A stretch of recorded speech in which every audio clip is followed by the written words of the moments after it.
In January 1944, German soldiers boarded transports in northern France, their minds filled with vivid warnings from the Reich. They had been told that Britain was a land of chaos, filth, and cruelty. The enemy was presented as monstrous, its civilians hostile, its soldiers merciless. Propaganda painted a picture of a nation teetering on the edge of collapse, where captured German soldiers would face constant abuse, starvation, and humiliation. These men, trained and disciplined, had internalized the certainty of suffering awaiting them. They believed that to survive, they must steel themselves for brutality, never showing weakness, never expecting mercy. From the moment they left their home territories, the narratives of the Reich were their companion. Officers reinforced these warnings in hushed tones, reminding the men of the atrocities supposedly committed against German forces in previous engagements. Leaflets, posters, and radio broadcasts offered consistent reinforcement. The British were dangerous, unpredictable, and unforgiving. Soldiers rehearsed mental defenses, imagining harsh interrogations, cold cells, and relentless mockery. Each preparation reinforced the image of a hostile land, a psychological armor designed to brace them for the worst. The journey across the English Channel was tense. Even as the gray water stretched below them, the POWs anticipated confrontation. They were told to expect jeers and abuse upon arrival, and every shadow on the deck seemed to confirm the warnings they had been given. Officers repeated the same instructions: keep your guard up, trust no one, assume hostility at every turn. These men carried the weight of certainty, not doubt. They were psychologically prepared to encounter danger at every step, and the expectation of suffering shaped every conversation, every glance, every posture. When the transports docked, the first sight of the English coast was muted. The arrival process itself reinforced tension. German POWs were marched through orderly lines, counted meticulously, and directed with precise commands. The men expected chaos and shouting. Instead, they encountered silence and efficiency. This difference between expectation and reality began subtly, almost imperceptibly. While some soldiers noted the calmness, they explained it away as deceptive, assuming that any apparent civility hid cruelty. They continued to prepare mentally for the horrors foretold by propaganda, adjusting their anticipation with each step, as if walking into a carefully constructed trap. The first accommodations offered to the prisoners were clean and functional. Beds were made, meals were rationed but sufficient, and the air carried no unmistakable signs of filth or decay. The German soldiers noted these details, but interpretation remained filtered through their indoctrination. They expected shortages, verbal abuse, or neglect, yet what they saw was order and provision. Their mental scripts, built over years of propaganda, insisted that this calm could not last. They remained tense, observing, calculating, and preparing to endure the worst at any moment. The familiar pattern of fear persisted, strengthened by the gap between expectation and experience, yet their belief in the inevitability of suffering held firm. The daily routines imposed by the British captors were systematic. Roll calls, work assignments, and inspections were conducted with a quiet authority. Every instruction was clear and precise, every rule enforced without drama or visible aggression. German POWs trained in discipline recognized efficiency but interpreted it through the lens of warning. The absence of overt hostility was perplexing, yet they suspected hidden intent. Soldiers whispered to one another, comparing notes, reinforcing the warnings they had received. They measured each interaction, assessing for malice, testing whether kindness was genuine or a prelude to punishment. Even as small inconsistencies emerged between expectation and reality, their mental preparation for suffering created a cognitive buffer against doubt. One striking moment occurred when prisoners first received their meals in the camps. Food was rationed but abundant, warm and prepared with care. The German soldiers scrutinized every detail: the cleanliness of utensils, the portion sizes, the presentation. Nothing matched the grim portrayals of starvation and filth, yet instead of relief, they felt confusion and suspicion. How could the enemy feed them so adequately if the warnings were true? Was this a test or a deception? Their minds struggled to reconcile. Interactions with British guards were similarly disorienting. Officers and sentries conducted themselves with discipline, addressing prisoners politely, enforcing rules without harshness or mockery. German POWs expected shouting, cruelty, or arbitrary punishment. Instead, they encountered measured firmness. Guards maintained authority without aggression. Subtle gestures of humanity, such as offering water or responding to requests with courtesy, were misinterpreted as potential tricks, part of some hidden strategy of humiliation. The soldiers' psychological armor remained intact, bracing for the moment when the warnings would be proven true. They had been trained to endure suffering, not to receive unexpected decency. The physical environment of the camps added another layer of cognitive dissonance. Barracks were orderly, clean, and maintained. Paths were swept, gardens kept, and facilities functional. German soldiers, accustomed to harsh conditions and punitive discipline in their own army, observed these details with disbelief. Some wondered if they had been misinformed entirely. Others clung to the belief that this was temporary, a calm before the storm. Their sense of anticipation, built over months or years of indoctrination, created a psychological lens through which even small acts of kindness were treated as anomalies, not norms. Every measured gesture by the British reinforced internal tension, a subtle unease that the world might not conform to the propaganda they had been taught. The psychological state of these men was complex. Their training emphasized vigilance, suspicion, and endurance. They measured the discrepancy between expectation and observation constantly.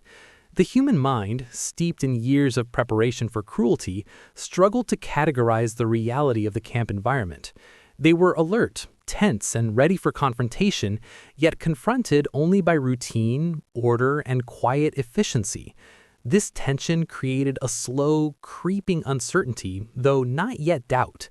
The soldiers had been conditioned to interpret kindness as a potential weapon, and every measured act of civility was folded into the mental narrative of a hostile, deceptive enemy. Letters and news from the outside world reinforced their anticipation of danger. German newspapers continued to emphasize the barbarity of Britain, reporting bombings, shortages, and resistance activities as evidence of the enemy's instability and threat. Prisoners received this information filtered through camp censors, but it carried the expected weight. Even when camp experiences contradicted the warnings, the official reports provided psychological reinforcement for their beliefs. They were caught between lived experience and ongoing indoctrination, and the balance favored the preparation for suffering over the acknowledgement of calm. Despite the orderly routines, many POWs remained restless at night. Thoughts turned over the images presented by propaganda. Memories of battles fought, losses endured, and comrades captured shaped perception. The clean, calm environment offered no immediate threat, yet the mind prepared for eventual cruelty. Soldiers rehearsed imagined confrontations, interrogations, and punishments. Their belief in the inevitability of suffering created a mental landscape where even apparent safety could be interpreted as deceptive, prolonging the psychological tension. They were ready for brutality, and that readiness maintained itself even in the absence of any visible harm. Visits from camp officers reinforced this tension. Inspections and roll calls were conducted with precision, questions asked in neutral tones. Officers addressed issues of conduct and routine, and the German soldiers were struck by the absence of harshness or ridicule. Some whispered among themselves, noting the discrepancy between expectation and reality. Yet, indoctrination remained powerful. They assumed the calm was temporary, a pause before punishment, a test of discipline. The psychological preparation for abuse persisted, shaping perception, thought, and reaction, even as each day provided more evidence that contradicted the narrative they had internalized. Small rituals also played a role in shaping the prisoner's experience. Religious and cultural considerations added another dimension. Many POWs were accustomed to certain rituals and norms, and the British environment accommodated them more than expected. Religious observances were allowed, festivals quietly noted, and basic freedoms permitted within the constraints of captivity. This unexpected tolerance created internal tension. Soldiers struggled to reconcile these observations with the warnings they had received. Was this genuine respect or another form of manipulation? Their mental armor against potential cruelty remained, sustained by years of preparation for suffering, and they continued to interpret decency as anomaly rather than the norm. The first labor assignment offered further contradiction. POWs were sent to work on farms, in factories, or maintaining infrastructure. The work was structured, supervised, but not harsh. Meals were provided, rules enforced, and the environment remained orderly. German soldiers, expecting abuse, punishment, and humiliation, were forced to confront a reality that did not conform to their mental scripts. Still, indoctrination was resilient. They interpreted the fairness and efficiency as strategic, an extended form of control, or a method of concealment. The cognitive dissonance was present, but carefully managed. Soldiers prepared for suffering even when none appeared imminent. Interaction with civilian workers and farmers introduced another layer of unexpected experience. Civilians spoke politely, offered guidance, and treated prisoners as human beings rather than enemies to be abused. German soldiers, trained to anticipate hostility and deception, were cautious and suspicious. They noticed gestures of courtesy and hospitality, but assumed ulterior motives. The propaganda-fueled expectation of hostility created a filter that resisted the recognition of genuine kindness. Every friendly encounter became a puzzle, an anomaly to reconcile with the narrative of British cruelty. Their minds remained on guard. Over time, the initial arrival at the British camps became a reference point for ongoing observation. Each day of orderly routine, structured work, and polite interaction was measured against the expectations instilled before capture. The dissonance was gradual, subtle, yet persistent. Soldiers did not immediately recognize the collapse of propaganda. Instead, they maintained vigilance, interpreting calm as potential deception. The slow erosion of expectation was an internal process, one shaped by discipline, indoctrination, and psychological preparation. Each act of decency, each routine procedure was folded into the mental script of potential suffering, prolonging the tension and delaying acknowledgement of reality. By the end of the first month in captivity, German POWs had encountered enough contradictions to challenge their certainty. The orderly routines, the adequate meals, the polite interactions all stood in stark contrast to the warnings received before arrival. Yet indoctrination and preparation for suffering remained strong. Soldiers continued to anticipate cruelty, framing positive experiences as temporary or strategic. Their psychological armor against expectation of relief persisted. The process of confronting reality had begun, but it was subtle, incremental, and largely internal. The first seeds of doubt had been planted, but certainty still dominated perception. The arrival in Britain marked the culmination of expectation. German POWs, psychologically braced for cruelty, faced an environment that defied their indoctrinated beliefs.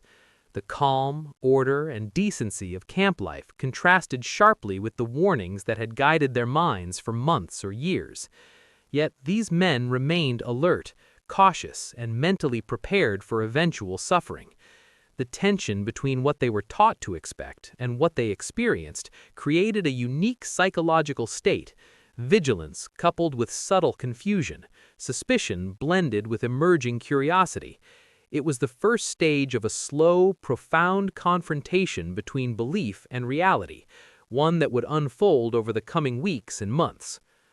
Every detail of camp life contributed to this subtle dissonance: the cleanliness of latrines, the quality of bedding, the quiet of dormitories at night, all contrasted with the grim images instilled before capture.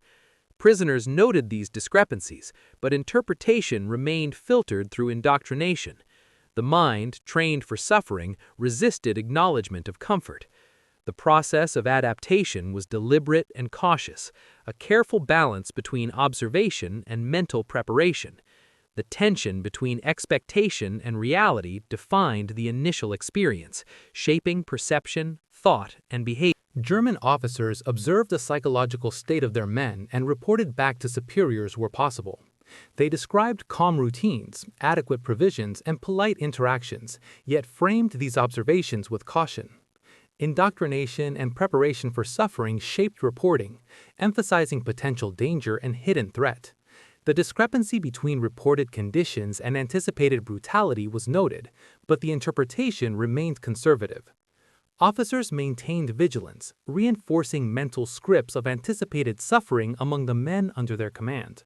The slow erosion of expectation was underway, but certainty still governed perception and thought. The first few weeks of captivity became a test not of physical endurance, but of mental resilience. German POWs measured every moment, every interaction, every meal against the expectations instilled by the Reich. The calmness and order challenged these beliefs, yet indoctrination provided a framework to maintain vigilance. Soldiers prepared for suffering that did not immediately manifest, maintaining psychological readiness while encountering evidence of a different reality. This delicate tension between expectation and experience defined the initial stage of captivity, creating a state of subtle confusion and persistent anticipation that would shape their understanding of Britain for the months to come. In January 1944, German soldiers arrived in Britain with minds armored against cruelty, expecting brutality at every turn. Instead, they found order, routine, and measured civility. The contrast between expectation and reality was immediate, subtle, and profound. For now, suspicion prevailed over relief, tension over comfort. The stage was set for a psychological confrontation that would slowly unravel certainty, challenging propaganda, indoctrination, and belief. These first days in captivity marked not the end of anticipation, but the beginning of an encounter that would quietly, relentlessly challenge everything they had been taught to expect. In February 1944, the German prisoners of war began their second month in Britain, and the dissonance between expectation and reality grew more pronounced. The orderly routines and measured authority they had first encountered were no longer a momentary curiosity. They had become the fabric of daily life. Each day followed a pattern: wake-up calls, roll calls, meals, labor assignments, inspections, and return to the barracks. Yet nothing unfolded with the chaos or cruelty they had been trained to anticipate. The mental tension persisted, but now it was coupled with a creeping sense of confusion. Soldiers found themselves questioning details they had once accepted without doubt, yet indoctrination held them firmly in place, urging vigilance against potential hidden threat. At work assignments, the prisoners noticed a striking contrast to the stories they had internalized. Fields were tended carefully, factories were clean and functional, and supervisors treated them with calm authority. Meals provided during labor breaks were sufficient, clean, and shared in a manner that suggested routine rather than condescension. Every act of civility, every provision of comfort contradicted the mental image of Britain as a harsh, hostile place. Some men attempted to rationalize this discrepancy by assuming hidden motives, seeing efficiency and order as strategic deception rather than genuine care. Others could not explain it at all, caught in a subtle state of unease that began to erode absolute certainty. The barracks and communal areas continued to provide clarity of routine that defied expectation. Beds were made, latrines were maintained, and the surroundings were orderly. German soldiers had anticipated filth, neglect, and disorder. Instead, they encountered cleanliness and functionality. Yet these observations did not lead to relief. Instead, they produced inner tension. Was this calm a pause before inevitable punishment? Was every act of order a strategic manipulation? The mental preparation for suffering remained intact, sustaining the psychological dissonance. Soldiers were forced to confront the reality of civility while mealtimes continued to challenge their expectations. Bread was fresh, meat was supplied according to ration, vegetables were cooked and plentiful. Guards ensured that food distribution was orderly, fair, and sufficient. German soldiers observed these details meticulously. noting that the conditions contrasted sharply with the propaganda they had received. Some whispered among themselves, speculating on hidden motives. Others simply remained silent, unable to reconcile what they were seeing with what they had been taught to expect. The provision of adequate nourishment, once assumed to be impossible in enemy hands, became a quiet source of tension, a subtle undermining of the mental scripts they had carried across the channel. Civilians, too, contributed to the growing dissonance. Farmers overseeing POW labor offered practical guidance, answered questions, and treated the prisoners as competent workers rather than enemies to be punished. Some even shared small courtesies, a warm drink, a nod of encouragement, a helpful suggestion. German soldiers found these interactions perplexing. How could an enemy display decency without hidden intent? Were these gestures genuine, or were they part of some elaborate deception? The mental training to anticipate cruelty forced them to interpret every act with suspicion. Yet the sheer frequency and consistency of kindness began to subtly erode absolute certainty. Daily inspections and roll calls reinforced the contradiction between expectation and experience. Officers demanded precision and attention to detail, but without harsh reprimands or ridicule. Prisoners complied out of habit, yet found themselves noting the absence of anticipated aggression. Each day became a quiet test of perception, a slow assessment of reality against the mental images shaped by propaganda. Soldiers began to recognize patterns, efficiency, order, and fairness, yet the indoctrinated assumption that these could be temporary or deceptive remained dominant. The erosion of certainty was gradual, almost imperceptible, but unmistakable in its cumulative effect. Even the most mundane aspects of camp life contributed to the psychological tension. Sleeping quarters were warm, bedding was clean, and basic needs were met consistently. German soldiers had been taught to expect discomfort, neglect, and punishment. Instead, they encountered calm and predictability.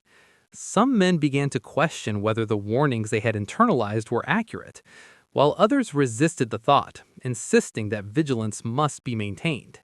The mind, trained for survival under hostility. As weeks passed, small acts of humanity accumulated into patterns that challenged previous beliefs.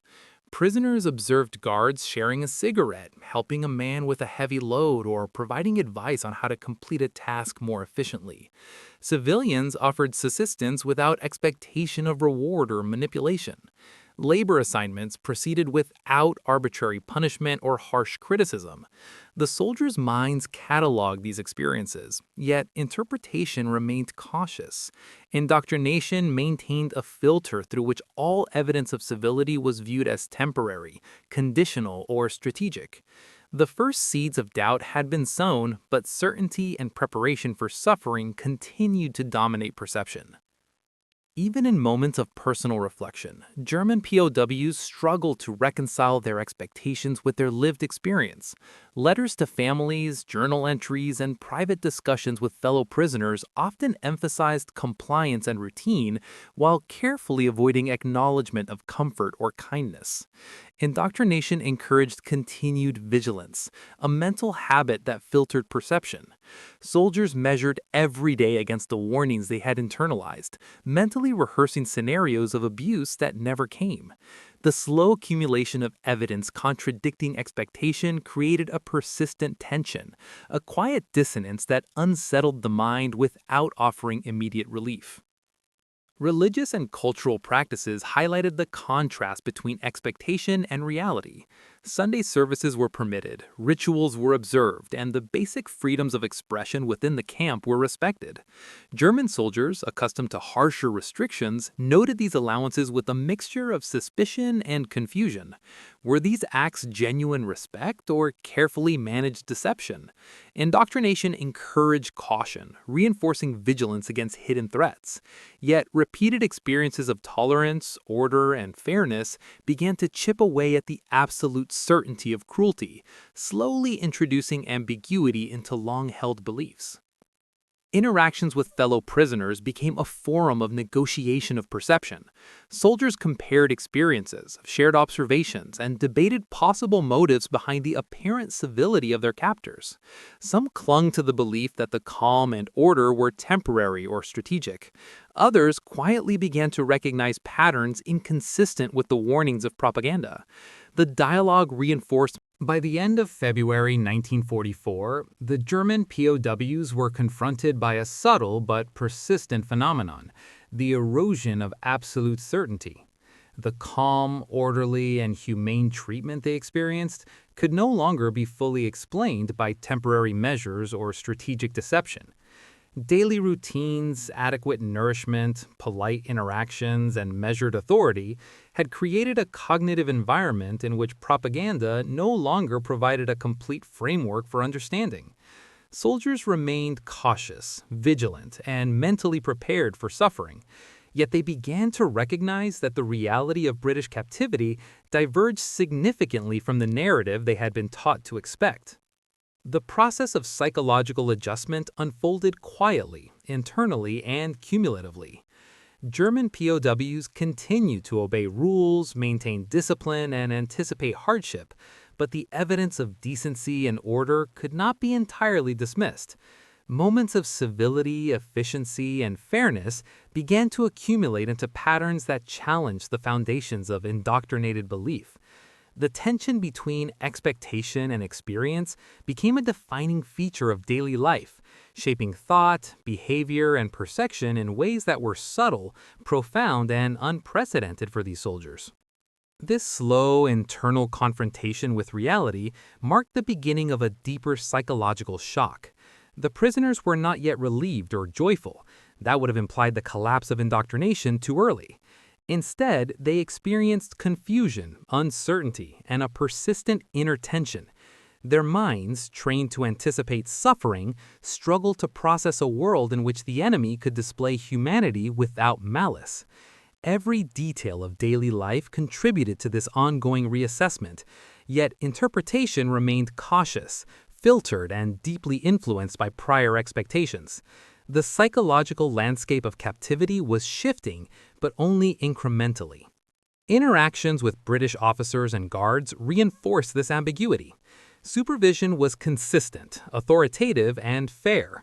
Mistakes were corrected without harshness, and requests for clarification were addressed with patience. The environment outside the camps contributed further to the cognitive challenge. Villages and towns were intact, streets were clean, and civilians carried on with daily life. The soldiers had been warned to expect hostility, sabotage, and deprivation. Instead, they observed ordinary human activity, routine commerce, and polite engagement with one another. These experiences created subtle dissonance. Indoctrination compelled them to interpret appearances as deceptive, yet repeated exposure to ordinary life made the mental framing of hostility increasingly difficult to maintain. The tension between expectation and observation intensified, feeding a slow, persistent psychological struggle. As the month progressed, prisoners began to internalize a quiet paradox. Their minds continued to prepare for suffering, yet lived experience suggested a different reality. Labor assignments, interactions with guards, and daily routines reinforced order, efficiency, and civility. Civilians displayed practical kindness without apparent hidden agenda. The mind, trained to anticipate cruelty, treated these observations with caution, yet the cumulative effect was undeniable. The prisoners were experiencing a world that contradicted the certainty they had carried into captivity, initiating a process of psychological adaptation that would become increasingly pronounced over the following months. Letters sent home reflected this evolving awareness in subtle ways. Reports emphasized routine and compliance, often omitting observations of comfort or civility. Some letters included cautious notes about the adequacy of food or shelter, framed as factual necessity rather than evidence of an expected decency.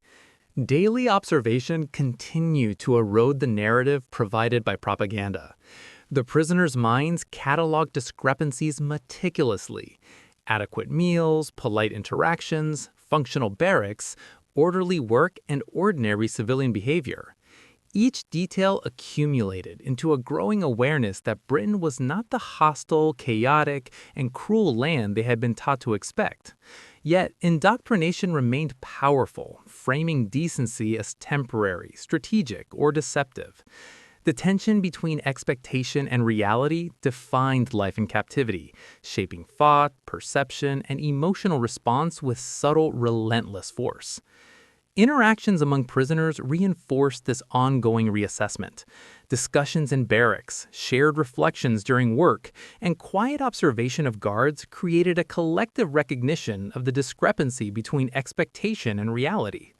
Yet, interpretation remained cautious, constrained by the mental preparation for suffering that had dominated their thinking for months or years. Soldiers cataloged evidence of civility and order, yet assumed hidden motives, testing, or temporary measures.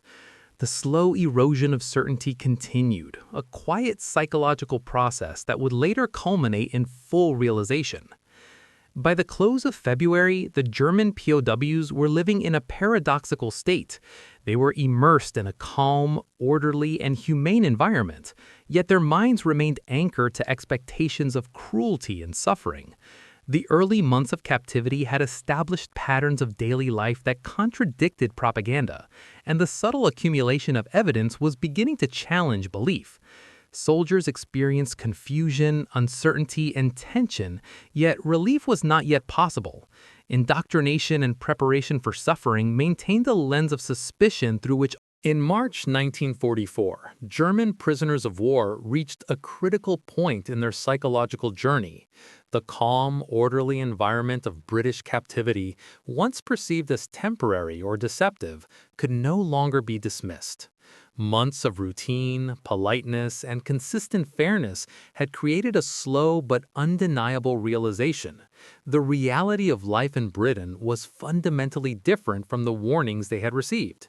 Indoctrination, propaganda, and expectation had shaped their minds for cruelty, yet the lived experience contradicted every assumption.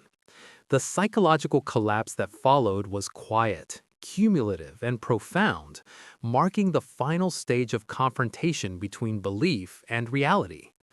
Work assignments continued, structured and predictable, yet increasingly their minds were free to observe without immediately defaulting to suspicion.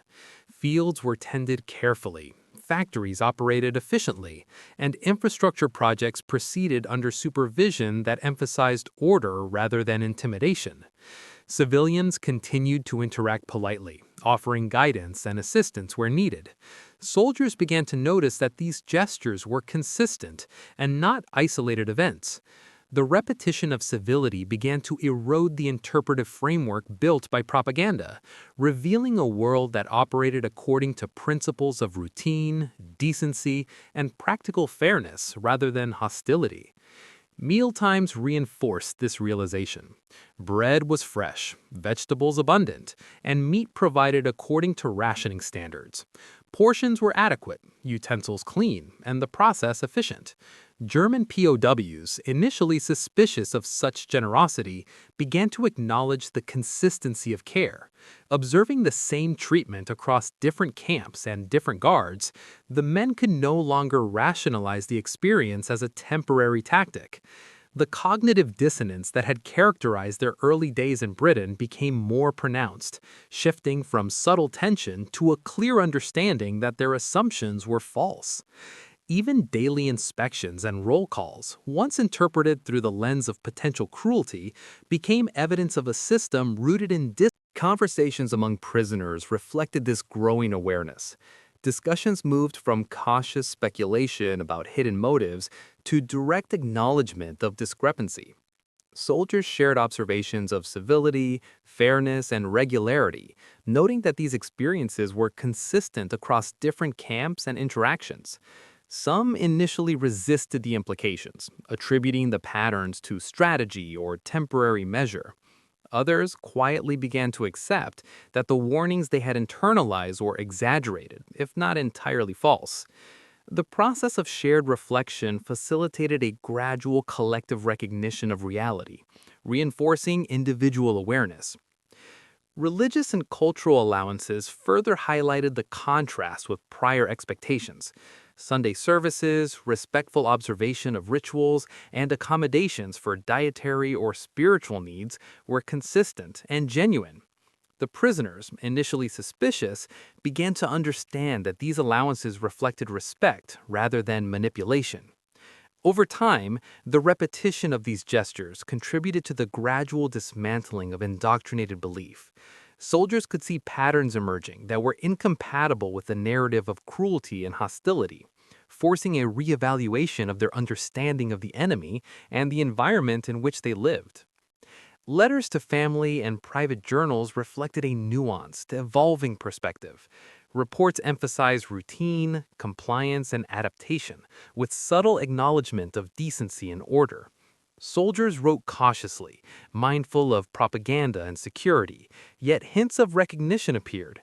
Families sometimes perceived these subtle indications of humane treatment, reinforcing the slow but undeniable erosion of certainty.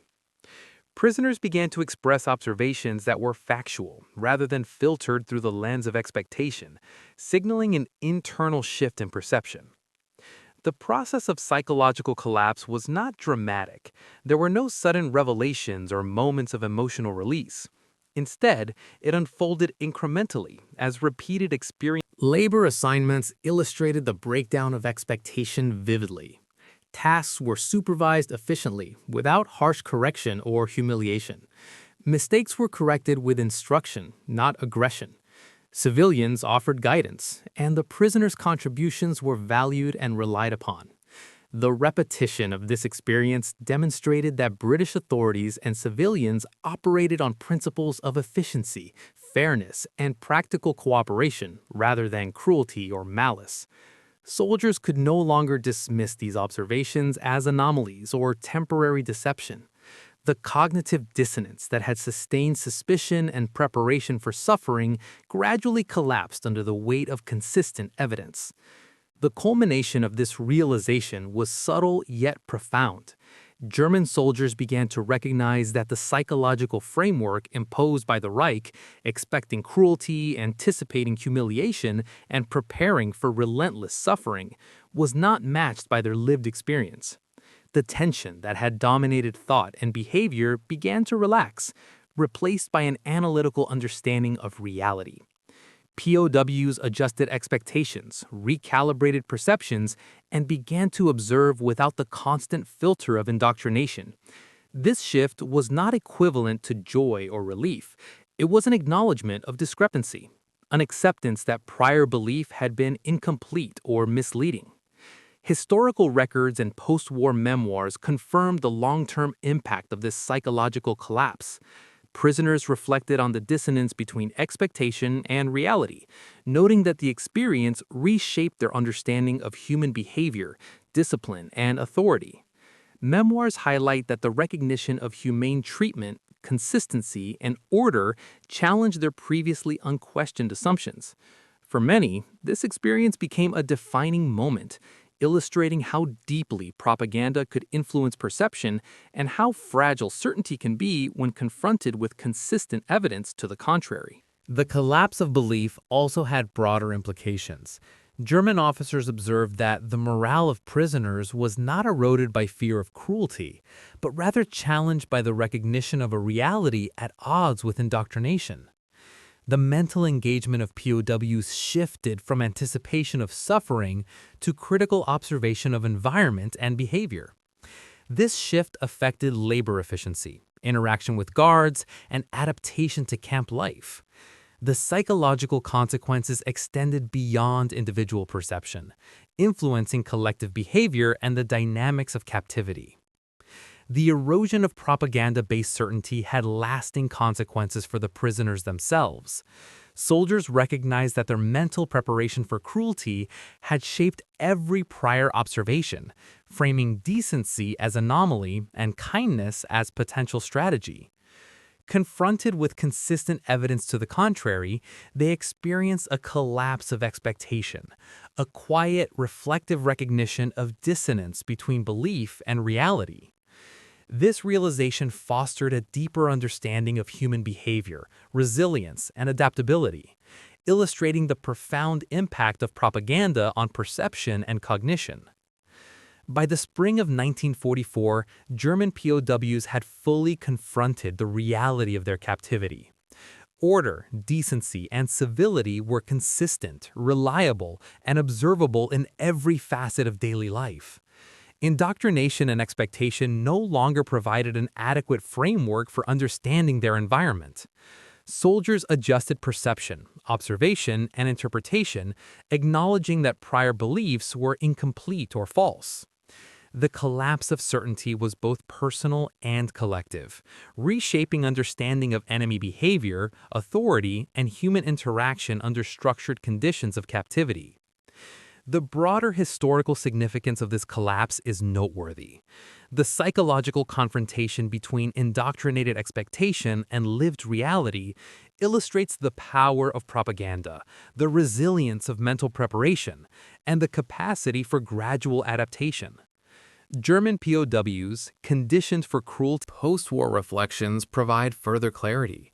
Memoirs describe the initial tension, the gradual accumulation of contradictory evidence, and the eventual acceptance of reality. Soldiers acknowledge the mental dissonance that had characterized their early months, noting that indoctrination had created expectation of suffering that was never realized. Historians emphasize that the experience of British captivity reshaped perceptions of authority, discipline, and human decency. The psychological trajectory from expectation to shock to lapse highlights the subtle, cumulative, and profound impact of lived experience on cognition and belief. Interactions with civilians and guards continued to reinforce the breakdown of expectation. Consistent politeness, fairness, and humane oversight could no longer be interpreted as temporary or strategic. The repetition of these behaviors established patterns that prisoners could not ignore. The cognitive framework imposed by prior indoctrination weakened, and analytical observation replaced suspicion as the dominant mental posture.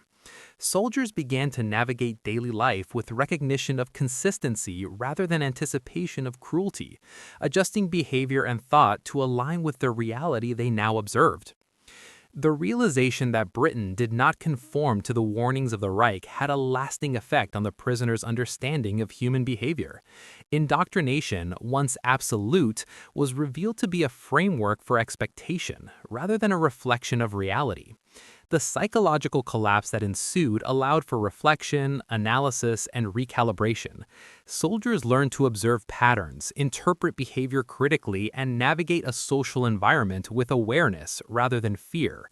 The experience became a case study in the power of expectation, the subtlety of psychological influence, and the capacity for human adaptation when confronted with contradictory evidence. By mid-1944, the cumulative impact of these experiences was evident.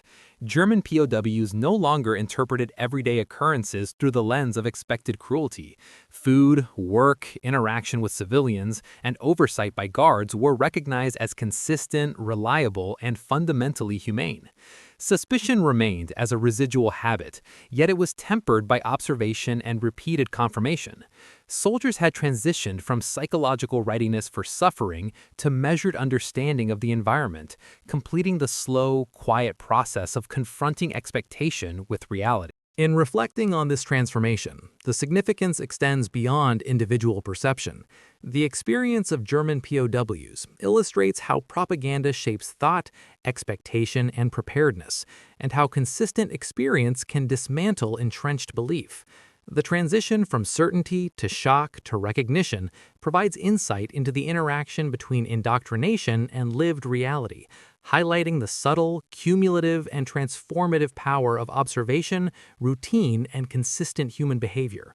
The psychological trajectory of these prisoners also underscores the broader implications for military, social, and historical understanding.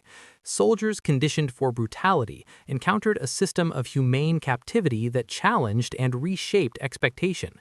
The process of dissonance, confusion, and eventual recognition demonstrates that mental preparation, indoctrination, and expectation are vulnerable to consistent, observable evidence. Human perception is adaptable. capable of recalibration even under long-standing influence, and sensitive to repeated patterns of experience. By the conclusion of their captivity, German POWs had fully adjusted to a reality that contrasted sharply with the warnings and propaganda that had shaped their beliefs. Indoctrination no longer dictated interpretation, and suspicion gave way to measured recognition of order, decency, and routine. The experience left an enduring imprint on individual understanding, collective perception, and post-war reflection, providing historical insight into the interplay of expectation, observation, and psychological adaptation. The final understanding was calm, reflective, and analytical. German POWs recognized that the enemy they had been trained to fear operated according to principles of discipline, fairness, and structured human behavior. Propaganda had shaped their minds, but lived experience had corrected expectation. The psychological collapse that began with confusion in February 1944 culminated in a clear and lasting realization. Human behavior is complex, perception is malleable, and certainty can be dismantled through consistent, repeated evidence. The experience of captivity in Britain became a profound study of the mind, belief, and the subtle power of reality to challenge expectation.